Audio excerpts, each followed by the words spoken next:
Hello BookTube and welcome to the Literary Buffet.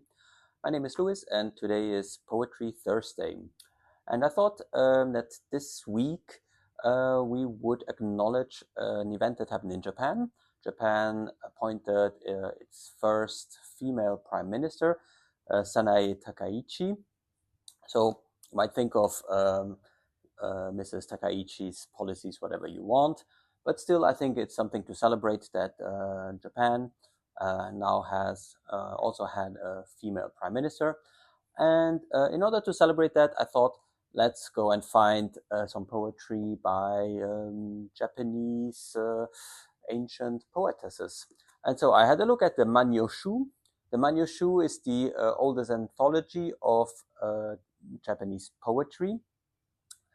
It was compiled in or around 759 AD, but it includes poems from way before that, including poems by emperors and empresses and princes, but also by court poets and so on. And so I'll read you two poems from Empress Jitō. Empress Jitō was one of the few empresses that reigned in her own name. She succeeded Emperor Tenmu in 686 and she reigned until 697. This was at the time when emperors still had power, not like today when they have more of a ceremonial role. So the first is actually a poem that she wrote after the death of Emperor Tenmu, who was her husband. And so it goes like this. Oh, the autumn foliage of the hill of Kamioka, my good lord and sovereign, would see it in the evening and ask of it in the morning. On that very hill from afar I gaze, wondering if he sees it today or asks of it tomorrow. Sadness I feel at eve, and heart-rending grief at morn. The sleeves of my coarse cloth robe are never for a moment dry.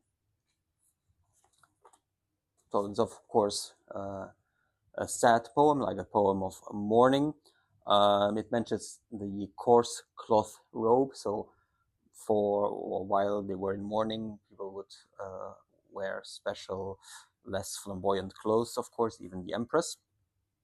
But yeah, so I think it's like a touching poem where she like remembers a moment of her husband looking at a certain hill and now she gazes at that hill and he's not there anymore. So I